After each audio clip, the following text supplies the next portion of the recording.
네, 오늘 제주에서 있었던 뉴스를 정리해드리는 뉴스브리핑 손보련입니다.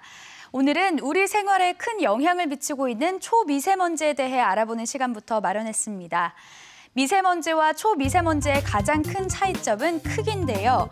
얇은 머리카락 굵기가 50 마이크로미터라면 미세먼지는 10, 초미세먼지는 이보다 더 작은 2.5 마이크로미터입니다.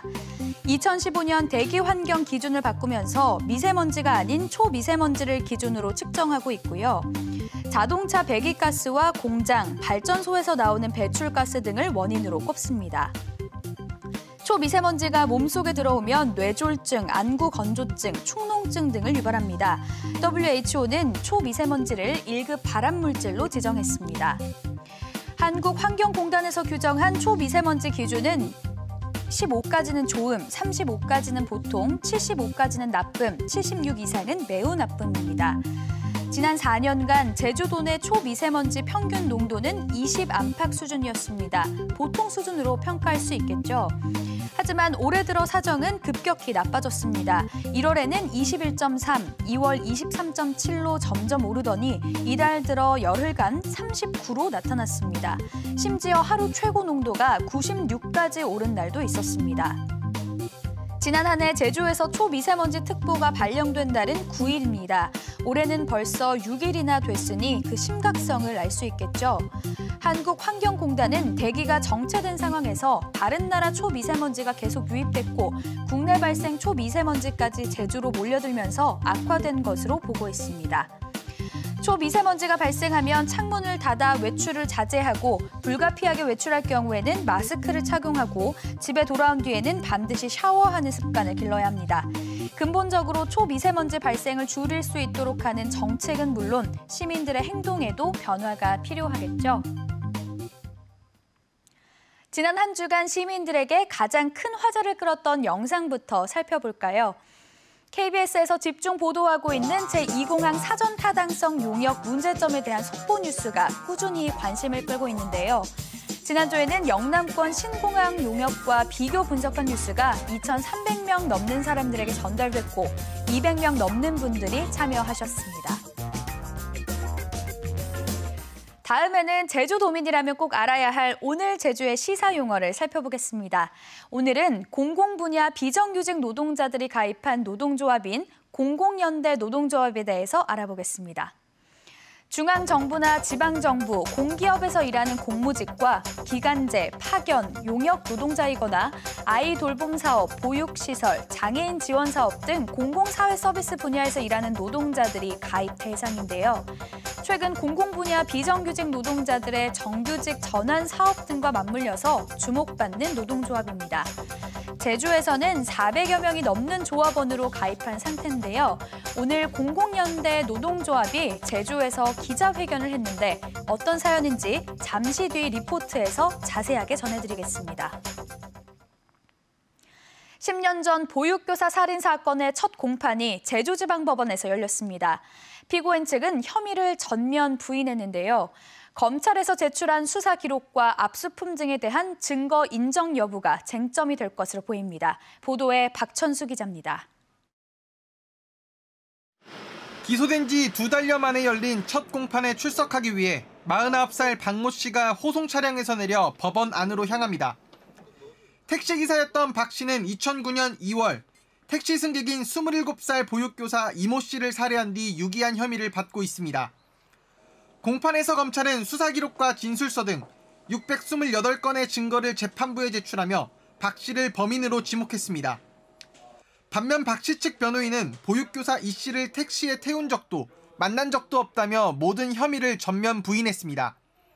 또 수사기관의 일부 압수품은 위법하게 수집한 증거로 보인다는 의견과 함께 주요 증거인 섬유 분석 결과는 재실험이 필요하다고 주장하는 등 검찰이 제출한 증거 대부분에 부동의 의사를 내비쳤습니다. 확실한 직접적인 증거는 없다는 점인 것 같습니다. 추정적으로, 논리적으로 이렇게 범인을 특정했기 때문에 저희도 그 논리를 깨는 데 주력하고. 박 씨는 법정에서 고개를 숙이고 묵묵히 앉아있다. 국민 참여 재판을 원하느냐는 판사의 질문에는 거절 의사를 직접 표시하기도 했습니다. 검찰은 앞으로 수사 기록과 관련해 6에서 7명 정도 증인을 신청하고 압수품에 대한 의견서도 제출하겠다고 밝혔고 박 씨 변호인도 무죄를 입증할 3명의 증인을 신청하겠다고 밝혀 치열한 법적 공방을 예고했습니다. 2차 공판은 다음 달 4일로 예정됐습니다. KBS 뉴스 박천수입니다. 앞서 시사용어 사전에서 전해드린 공공연대 노조와 관련된 뉴스입니다. 공항에서 일하는 비정규직 노동자들이 자회사 정규직으로 전환됐지만 노동자들은 오히려 반발하고 있는데요.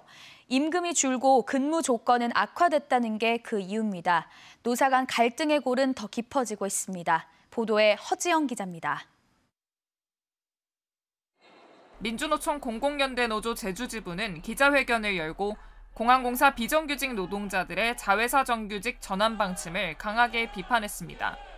민주노총은 김포공항 비정규직 미화원 170여 명이 자회사 정규직으로 전환된 후 월급이 30만 원가량 줄고 복리후생비도 사라졌다며 노동자들의 임금과 근로조건이 악화됐다고 주장하고 있습니다.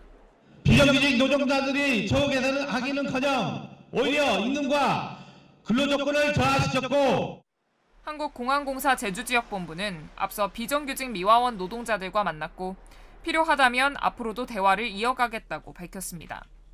공항공사는 다만 노조에서 주장하는 임금 삭감이 일시적인 현상으로 기본급뿐만 아니라 상여금과 수당 등을 포함하면 노동자들의 전체 임금은 줄지 않았다는 입장입니다.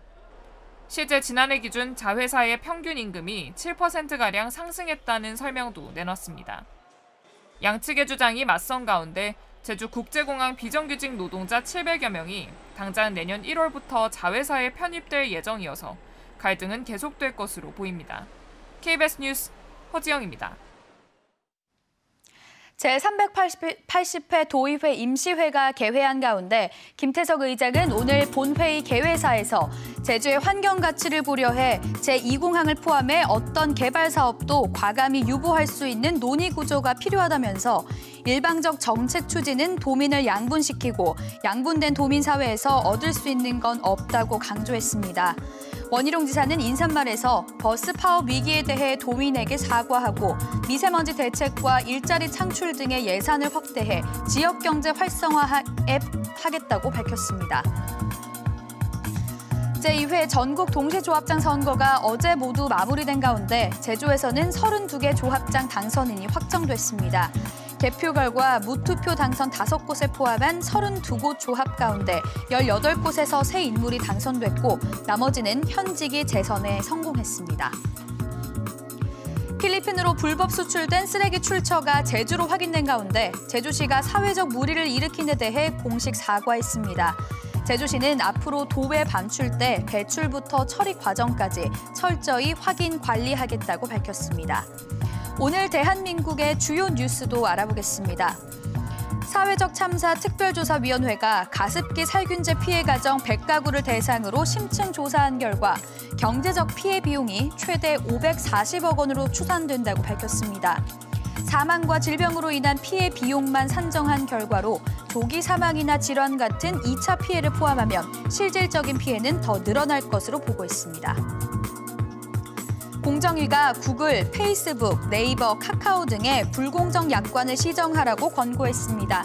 공정위는 구글 유튜브에서 회원 저작물을 광범위하게 쓸 수 있게 규정해 고객 권한을 침해했고 구글, 페이스북, 카카오에서 삭제된 콘텐츠를 서버에 저장해놓고 쓸 수 있도록 한 것도 불공정하다고 판단했습니다. 구글과